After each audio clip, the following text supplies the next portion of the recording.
বিধানসভাৰ মজিয়াৰ পৰা আহিছে এটা গুৰুত্বপূৰ্ণ আৰু এটা ডাঙৰ খবৰ। এই মুহূৰ্তত সদনৰ পৰা নিলম্বন কৰা হৈছে দুজনকৈ বিধায়ক। কংগ্ৰেছৰ বিধায়ক শ্বেৰমান আলী আহমেদক নিলম্বন কৰা হৈছে।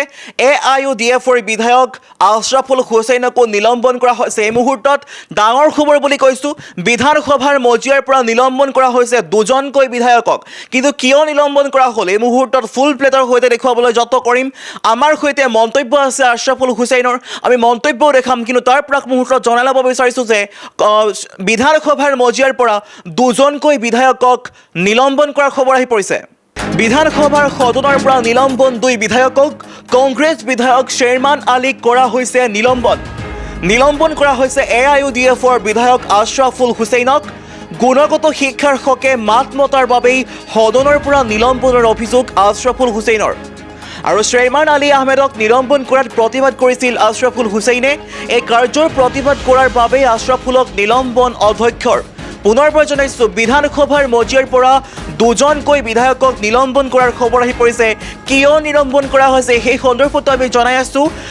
কংগ্ৰেছৰ বিধায়ক শ্বেৰমান আলী আহমেদক নিলম্বন কৰাৰ খবৰ আহি পৰিছে আৰু AIUDFৰ বিধায়ক আশৰাফুল হুছেইনকো নিলম্বন কৰাৰ খবৰ আহি পৰিছে।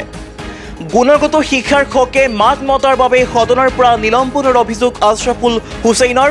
শ্বেৰমান আলী আহমেদক নিলম্বন কৰাত প্ৰতিবাদ কৰিছিল আশৰাফুল হুছেইনে আৰু এই কাৰ্যৰ প্ৰতিবাদ কৰাৰ বাবে আশৰাফুলক নিলম্বন কৰিছে অধ্যক্ষই। মুহূৰ্তত জানিব পৰা গৈছে যে শ্বেৰমান আলী আহমেদক নিলম্বন কৰাত প্ৰতিবাদ কৰাৰ বাবেই আশৰাফুল হুছেইনক নিলম্বন কৰিছে অধ্যক্ষই।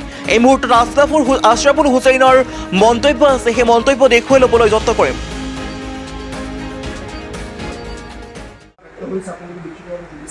তেখেতে ৰুল 54ৰ অধীনত যি প্ৰস্তাৱ সদনত দৃষ্টিগোচৰ কৰিবলৈ আনিছিল তাতে আমি আমাৰ সমৰ্থন ব্যক্ত কৰিছোঁ। কাৰণ আমাৰ সমষ্টিতে বা বৰপেটা জিলাখনৰ ভিতৰতে বহুত বিদ্যালয়ত 150জন ছাত্ৰ ছাত্ৰীৰ ভিতৰতে এজনকৈ শিক্ষক থকাৰ বিপৰীতে অন্য কিছুমান বিদ্যালয়ত 1100 ছাত্ৰ ছাত্ৰী থকাৰ বিপৰীতে মাত্ৰ 6-7জনকৈ শিক্ষক আছে। আৰু সেই কথাৰ প্ৰতিবাদত তেওঁৰ প্ৰতিবাদক আমি সমৰ্থন কৰাৰ কাৰণে আজি সদনৰ পৰা আমাক বহিষ্কাৰ কৰা হৈছে, কিন্তু আমাক নিলম্বন কৰা হৈছে। আমি ভাবোঁ যে এয়া আমাৰ বিৰুদ্ধে অন্যায়। আমি ছাত্ৰ ছাত্ৰীৰ অধিকাৰৰ কথা কৈছোঁ, আমি গুণগত শিক্ষাৰ কথা কৈছোঁ, আমি গুণগত শিক্ষাৰ কথা কৰোঁ আৰু ৰাজ্যৰ শিক্ষা ব্যৱস্থাটো টনকিয়াল হোৱাটো বিচাৰোঁ, ৰাজহুৱা খণ্ডৰ শিক্ষা ব্যৱস্থাটো টনকিয়াল হোৱা বিচাৰোঁ। কিন্তু দেখা গৈছে যে এই চৰকাৰখনে ৰাজহুৱা শিক্ষা ব্যৱস্থাটো ধ্বংস কৰিব বিচাৰিছে।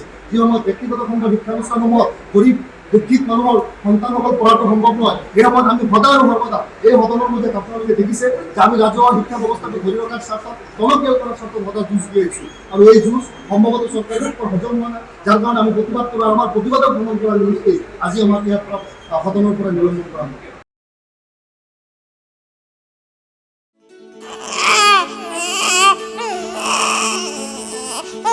অভিনন্দন, আপোনাৰ এজনী ছোৱালী জন্ম হৈছে।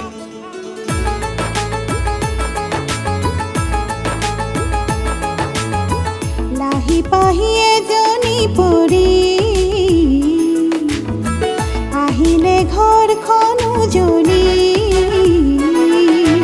বেটি বচাও বেটি পঢ়াও, বেটি বচাও